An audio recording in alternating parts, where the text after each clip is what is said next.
It's the Locked On Podcast Network, your team every day.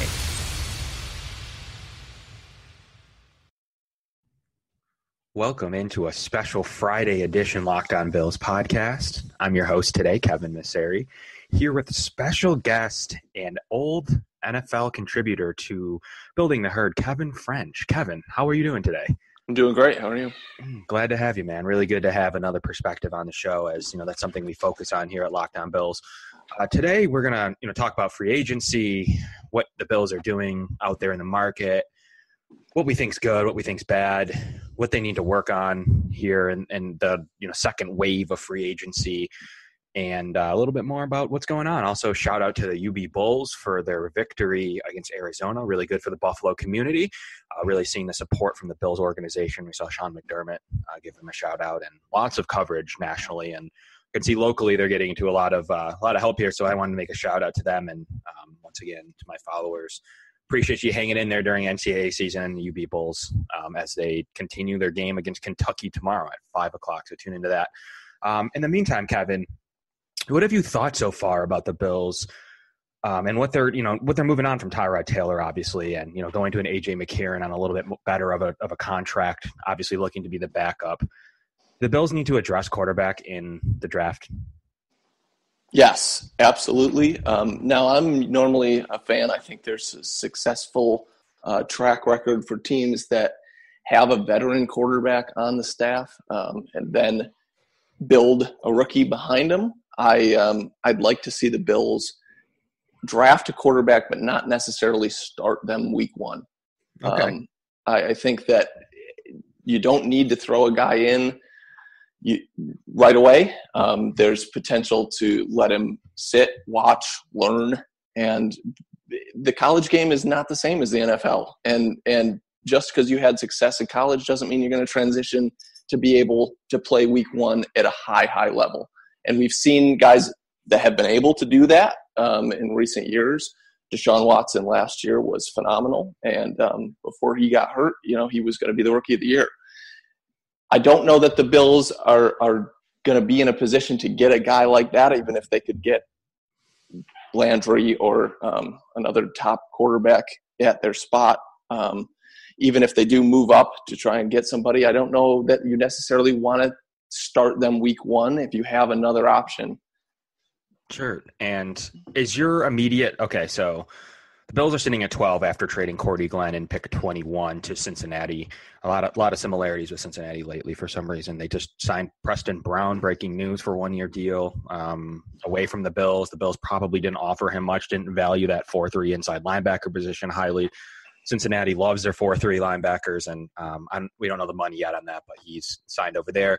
Obviously, Hugh Jackson gave us a raving review from Cleveland about signing A.J. McCarron.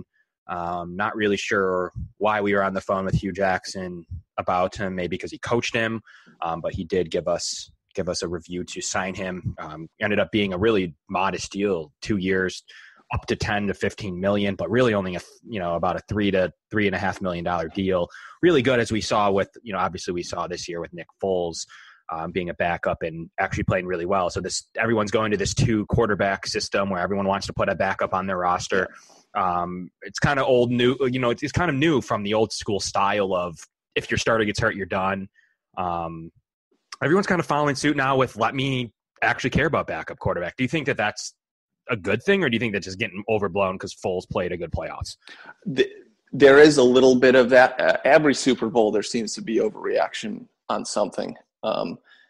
And it does seem like people are saying, let's sign 2. The Jets have signed 2 starting quarterbacks that are both not franchise guys, in my opinion.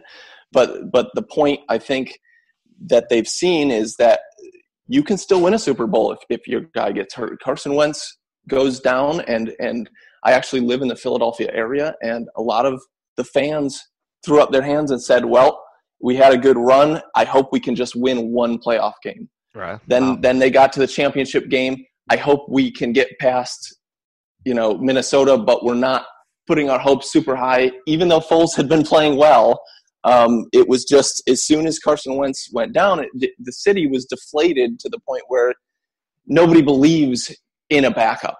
And then once Foles goes and plays the way he does, he had an incredible playoffs. He, in my opinion, outplayed Tom Brady in the Super Bowl. And then you say, if your team around you is good enough and you have the right system in place, you can win with a backup quarterback. You can win a Super Bowl if you need to, as long as the rest of the pieces are there. And so GMs have seen that, and they say, we need a backup guy because we can't just throw away a season because a guy gets hurt. And you saw with Green Bay, Aaron Rodgers went down. There was a huge change. They had a playbook that the backup couldn't run. I mean, Brett Hundley just couldn't go in there and do what Aaron Rodgers does, and he's an extreme example. But when you see a team like Brady was suspended and Garoppolo was able to come in and win games, you just have to have a system built around quarterbacks that can do multiple things. And I think the GMs signing multiple quarterbacks to run is a good yeah. And you see in Green Bay, they went and they traded for DeShone Kizer, trying to find other players to back up Aaron Rodgers out there. Yeah, absolutely. And Brett Hundley, good example of someone who actually probably would have backed up Tyrod Taylor pretty well, is they have similar skill sets. He's a good running quarterback. I've always kind of liked him. So he would have been able to step right into a system here that we were running. But obviously, Tyrod had someone else behind him in Peterman, who, once again, is just a different quarterback, willing to take risks, was looking like the main backup next year. Bills were pretty adamant on spending a lot of money, but then went and signed McCarron. Do you have any thoughts on McCarron or anything you've noted or seen, or just anything that you've seen in your past? I know that he's a different style than Tyrod Taylor. I mean, I think that maybe it's a sign that Tyrod wasn't maybe the guy that McDermott wanted to run his offense with. Right. He forced Peterman into a game against the Chargers where they were still, well in the playoff hunt, and deciding to make that change was a clear example of Tyrod maybe isn't. He's got a different skill set than what the Bills wanted to do on offense. He did. He definitely did. You had a chance to get Teddy Bridgewater in free agency this year too, and you saw them still neglect to try to get that style of quarterback and air on a guy who can make throws like McCarron can. Yeah. Yeah. I think that they want a pocket passer. And it seems like that's the style that they're, looking to go to. And hopefully if McDermott can get the guy he wants, then the offense will really flourish in a way that we haven't seen. The Bills' offense has been very run-heavy for years and years and years. And eventually, with the addition of Kelvin Benjamin last year, hopefully we can see some more of a vertical threat and a little bit more of a passing game. But I know that in Buffalo, it's kind of hard to throw sometimes, the way the winds swirl, and quarterbacks just don't always look good in Buffalo for whatever reason, whether it's just the Bills have had a successful defense and made other quarterbacks look bad. But, there's been some times when I haven't seen a Bills offense that's been able to score points since Drew Bledsoe. Yeah, I mean, in a consistency level, there was actually one Tyrod year that was close 2 years ago. But yeah, on a consistent level and on a really offensive level, that might be the last example of a solid overall offense. And they're really looking to change that. I mean, Brandon Beane is in here saying, we're looking for a pocket passer. Quarterbacks win this. We want a big, strong, physical guy. And that's the kind of quarterback that they're looking for. And A.J. McCarron fits some of that criteria. He did play really well in the playoffs against the Steelers. They kind of whittled away the game, almost won as a backup there when Andy Dalton was down. Had a pretty good run in 2015. It's a solid backup. I don't have any issues with him as a quarterback 2. You're pushing Peterman down to quarterback 3. So I have no issues with these moves so far. But the Bills are sitting at 12. Do they need to trade up in order to get one of these guys? Or do you think, in your opinion, they should stay put at 12? What do you do? I would stay put at 12 because I'm afraid of what they would have to give up. Okay. It's more of a Hi, it's David Locke, founder of the Locked On Podcast Network. And as we expand as a network and look to hire people, who do we use? ZipRecruiter. Why? Because ZipRecruiter has built a smarter way, a platform that finds the right job candidates for you. ZipRecruiter learns what you're looking for, identifies the people with the right experience, and invites them to apply for your job. In fact, 80% of employers who post a job on ZipRecruiter get a quality candidate through the site in just one day. The right candidates are out there. ZipRecruiter is how you find them. In fact, ZipRecruiter will even spotlight the strongest applications you receive, so you never miss a great match. Right now, my listeners can try ZipRecruiter for free. That's right, free. Just go to ZipRecruiter.com/lockedon. That's ZipRecruiter.com/lockedon. ZipRecruiter.com/lockedon. ZipRecruiter, the smartest way to hire. Did you know 66% of men lose their hair by the age of 35? When you start to notice hair loss, it is too late. Fellas, it's easier to keep the hair you got than replace the hair you've lost. Why turn to weird solutions or do nothing when you can turn to medicine and science? Hims is a new wellness brand for men. 4hims.com is a one-stop shop for hair loss, skincare, sexual wellness for men. They offer medical-grade solutions and real doctors. We're not talking about herbal supplements. We're talking about prescription solutions backed by science. No waiting room, no awkward doctor visits. You save hours by going to 4hims.com. Answer a few quick questions. The doctor will review and send you a prescription directly to your door. And best of all, my listeners get a free trial month of everything you need to keep your hair for just $5 right now while supplies last. See website for full details. This would cost hundreds if you went to the doctor or a pharmacy. Go to 4hims.com/locked. That's FORHIMS.com/locked. 4hims/locked. It'd be great to move up and get one of those top guys, but if you have to mortgage other positions for that, it's hard to sell that to me. I think that there's, a lot of potential to draft other positions other than quarterback.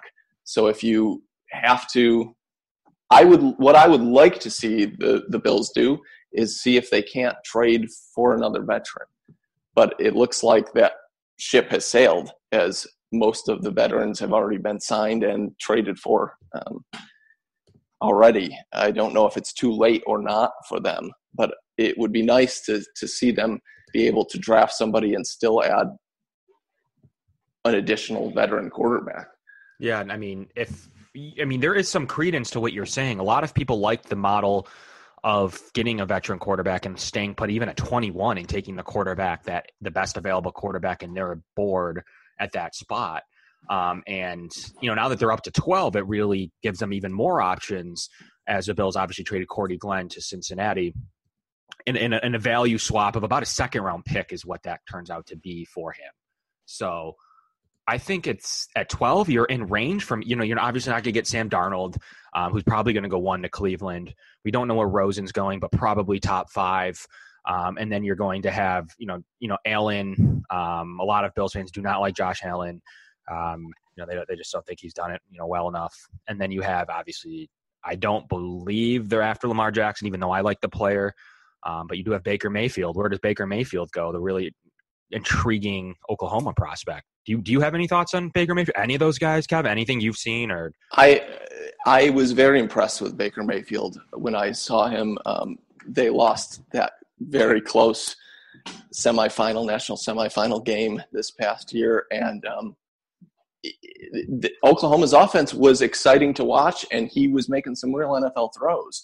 So if you're telling me that Baker Mayfield's there at 12, should the Bills take him? I would say yes.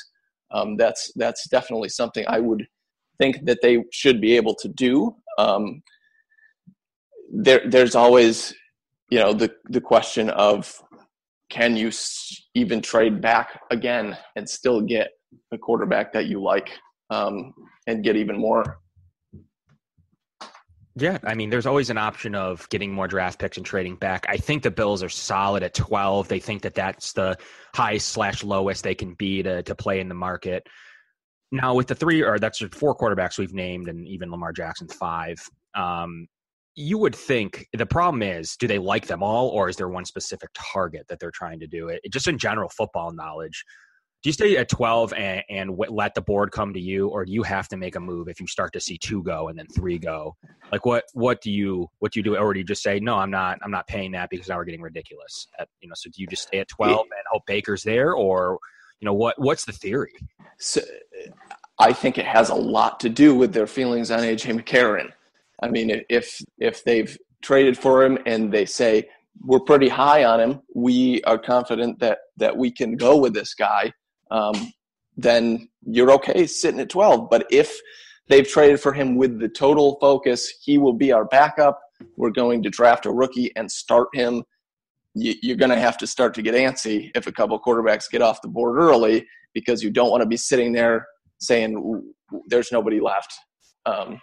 So if you're high on McCarron and you're okay saying we can draft a guy, develop him, and not start him, then you can stay at 12. But if the plan really is we're going to start a rookie quarterback week 1, then you'd better make that move and get one that you're confident in. I agree with that. I mean, I don't think that I think you're going to take one. So I think they're confident in McCarron. I do, however, believe that it's mandatory for them to get one and develop one and find the right fit. I don't want to mortgage the future. I don't want to trade all of our picks. We're in a really good position to fill some holes, Kevin. Right. And position for that. And you have a big need now in linebacker position, losing Preston Brown. You have a big need at inside linebacker. You need to shore that up. It's a really important position, one that's not super expensive, or they want to pay a lot of money for, but it's one you're going to need to use a top 50 pick on in Sean McDermott's defense. They need a nickel cornerback still. No news on Leonard Johnson, last year's nickel. You already have walked away from EJ Gaines and replaced him with Vontae Davis, which is fine. You already have good safety play, really address the defensive line with a couple of big names there.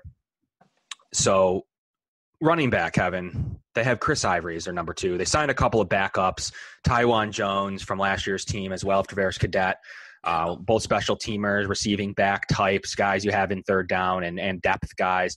Obviously, Chris Ivory, who's actually shifty. He's more elusive than people think. He's not just a power back. So with those 3 names behind LeSean McCoy, do they have to do something there, or are you okay with keeping 4 guys? I would be a little upset if they did try and draft a running back. I think that there's a bunch of other potential needs for that team. I mean, LeSean McCoy is your guy. If he goes down, Chris Ivory would have to step in, and you just hope it's temporary. Right. I mean, I think that, the running back position is one that Buffalo covets very highly. They've had very good ones over the years, but they haven't ever had a whole stable of them. It's been, we've got our guy. They had Fred Jackson is a great second guy for a long time. And I think that they found that formula. Let's have our star back. Let's have our solid backup. And they've got them both, in my opinion, in McCoy and Avery. I'm not sure what Ivory. I'm not sure what else they think they could do with a rookie running back. Okay. No, I mean, that's a good point. I mean, I think with some of those depth signing, got a lot of vet presence on there. I think it's an okay stable.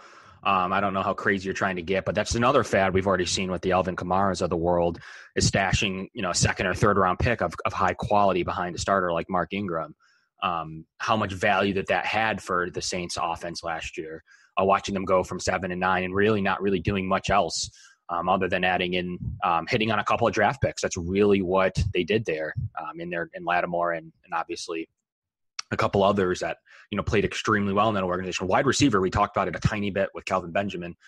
You have a need there. You just saw the best free agent available, Crabtree from, after Jordy Nelson went to Oakland. They cut Crabtree. Now Crabtree apparently just signed a 3-year, $21 million deal as we speak with Baltimore. Bills need a third receiver. I mean, they have Kelvin Benjamin's find 1, Zay Jones to me is a third. So, I mean, I guess you need more of a 2. How high of a pick do you take at a right receiver now, Kevin? They took a high pick early second last year. Do you try to get Jordan Matthews back, Terrell Pryor, someone in that range? Jeremy Macklin's a free agent, Eric Decker, some of these guys are still available. Or do you just play another early second round pick? What do you do? I would absolutely add both. Okay. I think that they need to sign a guy and they need to draft a guy. Okay. You can find receiver talent third or fourth or fifth round in the draft. You don't necessarily have to have a guy that's going to be your number one. I think Zay Jones has to be the number two.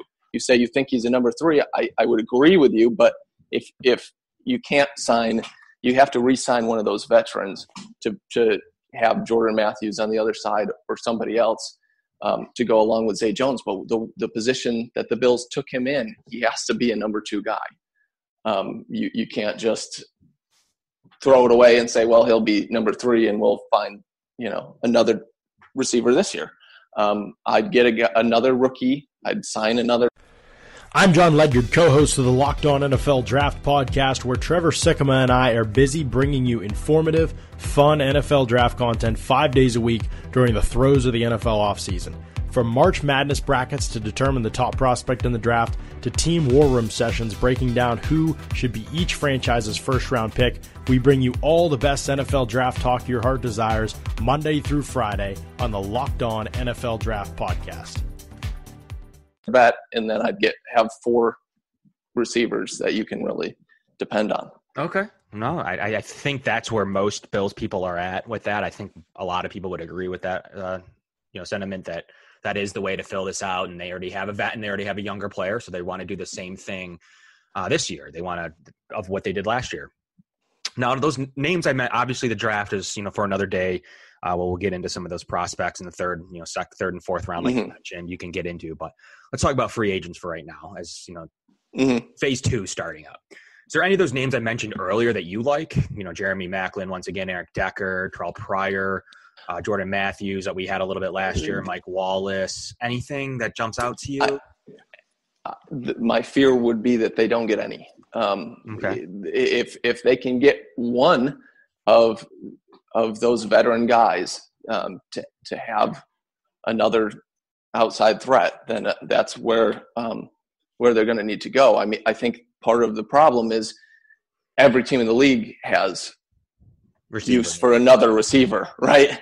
So they're all trying to see, okay, which one can I get? Which one's going to fit with what we want to do? And the question is, are the Bills going to be able to get one, or are they going to get none and then end up saying, well, we're going to draft a guy, and then we've got our new rookie, we've got Zay Jones, we've got Kelvin Benjamin, and that's it. And then everyone's always competing with Baltimore, who takes 3 of these guys every single year. I don't know. They signed John Brown to a decent deal 1 year, $6 million.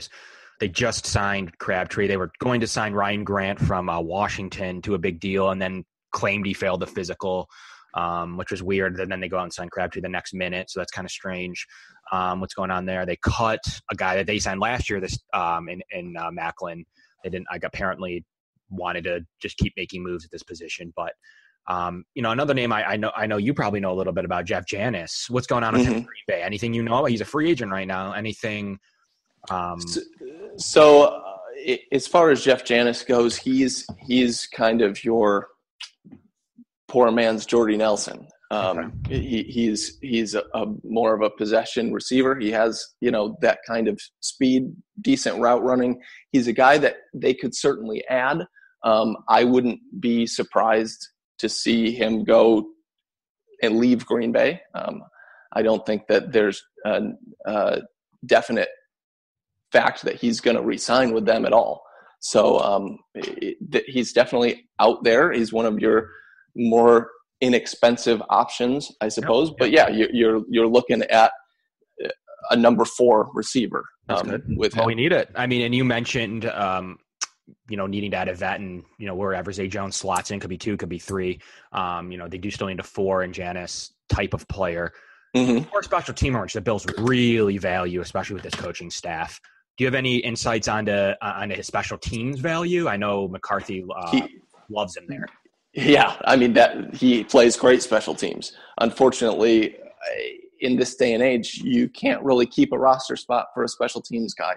Right. I mean, Steve Tasker was the greatest ever, and you wonder if he could make it as a wide receiver now, and you want to be able to have a guy that's great for special teams. But Janis, he's sure-handed on punt returns, but he's not electric.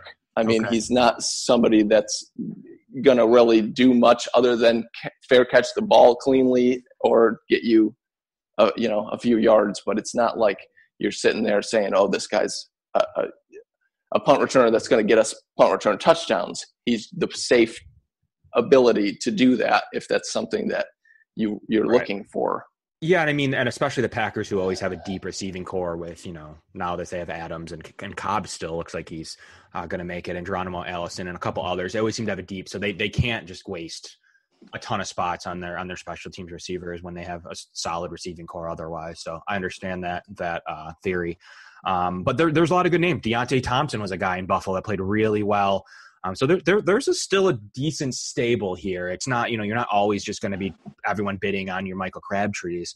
There's a good stable of guys that are available in the Janis range that, they definitely need to make a move on to shore up that fourth receiver position, because it does look like Zay Jones is going to be the 2, or they're going to draft someone. Zay Jones is going to be the 3. So it's going to be one or the other.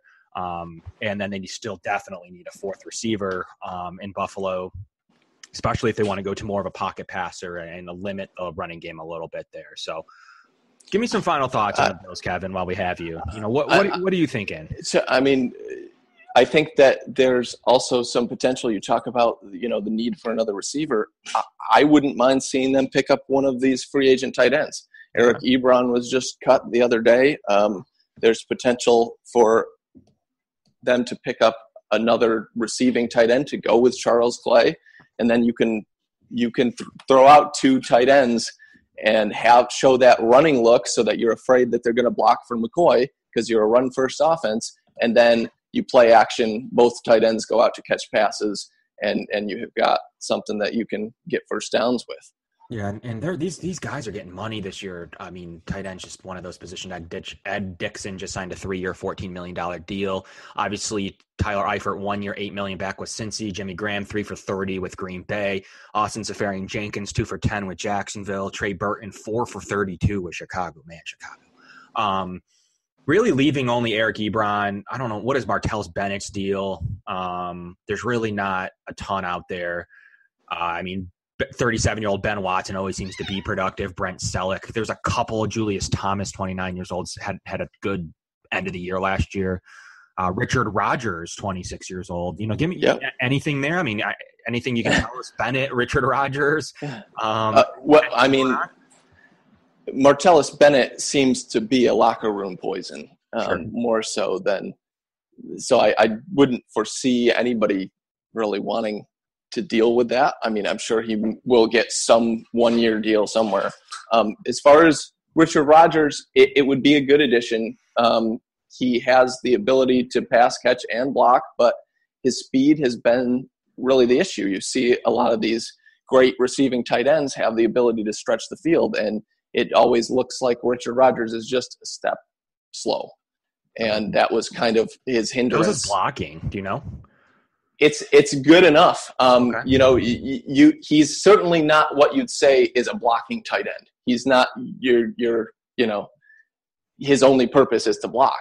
The Packers drafted him to catch touchdowns, and it didn't pan out fully because he just couldn't beat his man. I mean, if you run, a little bit slower than the linebackers are running, then you're not going to get open. But he's got hands. He can certainly catch it. The drops weren't a problem. It was more so just, ability to create separation. Okay, fair enough. I mean, it's a good point you bring up is tight end. The Bills, they have Logan Thomas, who's a pure pass-catching guy who improved as a blocker. Nick O'Leary is technically a pure blocker who actually showed more as a receiver. So they could definitely use another addition there. But they do have 3 under contract, but I agree if Eric Ebron comes up for the right price, that's fills a need at catching receiver. Eric Ebron does a lot of things well, but he's really the only name there that I see. Maybe Julius Thomas if they're looking for a receiver, receiving tight end that might jump out to them, but I don't see much else left at that position group that really encourages them. But, it is a good point nonetheless that you can fill a big need at backup. Talk about the trends of the NFL. 2 tight ends has been one that everyone's been trying to try to mimic. So definitely the Bills could go that way. As we've pretty much talked about the entire gamut of the offensive side of the ball here. Offensive line's always rock solid with the Bills. I mean, they have, at times they have issues, but the way Deion Dawkins filled in as a left tackle rookie enabled the Bills to trade Cordy Glenn. They just, redid Richie Incognito's 1-year deal. So he's, Pro Bowler here to stay at that those 2 core guys on the left side. Ryan Groy's a really solid backup center who's going to fill in for Eric Wood now. He's had his time backing him up and looked at as one of the better, the best backups in the NFL. And, he's ready to step in and start at the center position. And, you have Vlad Dukas and Jordan Mills on the right side who played really good for what people thought. A lot of people thought they were huge liabilities and ended up, scoring out pretty well in Pro Football Focus. So their offensive line's in okay shape, Kevin. There's not much that needs to be crazy done there, but I wouldn't be surprised to see them add to the right side of the line in the draft. There's never a problem with getting extra big guys right somewhere in the draft. It's a position where depth is always good. You've got guys that always have to step in and fill that role. I mean, you saw Jason Peters go down for the Eagles last year, and it was a problem for them for a week or two, but they figured it out and had the depth to be able to still block effectively and go on to win a Super Bowl. Right. And there is breaking news out of, I got to guess out of free agency land as we speak here. The Bills will be visiting with Will Compton, inside linebacker, as we mentioned earlier on the show that Bills need an inside linebacker. Will Compton out of Washington will visit here, so we'll get you that. We'll get you more news there as it happens. But the Bills have said to be really focused on the lines. I mean, look, we just went out and spent pretty much all of our free agent money with Star Lotulelei on defensive tackle, re-signing Kyle Williams, shoring up some really strong depth there with Adolphus Washington backing them up. And then Trent Murphy, the pass rusher from Washington. So go figure, 2 Washington guys, Trent Murphy and then potentially Will Compton. So we liked a little bit of something about what those guys did there defensively. But you have Trent Murphy, Jerry Hughes, Shaq Lawson, a bunch of good rotational DNs, and Ryan Davis played pretty well as a third defensive end, now gets pushed down to 4th. A lot of good depth, really trying to push to that Eagles philosophy of playing 6, 7, 8, 9 guys on the defensive line. I agree with you, Kevin. They need to do that on the offensive line too. And I mean, the Eagles took it from the Giants, who started it before. After they beat the Patriots in the Super Bowls, the trend was to get a bunch of pass rushing DNs, but that still works. And it's if you're able to do what the Bills have done and build up that defensive line, it helps with any potential holes in the secondary, because the longer the guys have to cover, no matter how good you are, the longer you have to cover, the harder it is to be able to stop anybody. I mean, all quarterbacks need is time. Even the bad quarterbacks in the NFL, if you give them time, they're going to find a guy and beat you. So you need that defensive line, and the Bills have shown that they're willing to spend money to get it. Yep, they will spend it. Big spenders of that position group. Really replaced Darius's deal with 2 players, and that once again is Trent Murphy and Star Lotulelei, to replace that Darius contract. So they got 2 for 1, 2 really solid. Trent Murphy's a solid defensive end, 9 sacks 2 years ago before tearing his ACL in preseason last year, and said to be in full strength. Was wanted by New England, who just signed Adrian Claiborne as we speak as well. It's a little bit of Friday NFL news. Adrian Claiborne's on his way to New England after the Bills chose Trent Murphy. That's who the New England Patriots were said to want. Lost out on him, and they were said to also offer a deal to A.J. McCarron to be their backup quarterback at about the same price range. And obviously A.J. chose Buffalo with the playing potential over, sitting behind the GOAT. So, Kevin, it's been great having you on. A really good different perspective on this show. Talked about a lot of different things across the NFL and Bills-centric, Bills podcast here. Really shout out to Pro Football Focus for being a sponsor of ours here. And also a shout out to our additional sponsors. Check out the other Locked On shows. I mean, they're really good. Locked On Draft, those guys over there, Locked On Dolphins, from around our division, as well as Locked On Packers and a couple of other those shows where you can get the best of your local news. Right here, we give you the best of what's available in Buffalo. You tune into Locked On Bills every day. Kevin French, old correspondent for Building the Herd. Kevin, it's great having you on, man. Appreciate it. All right. Thanks a lot.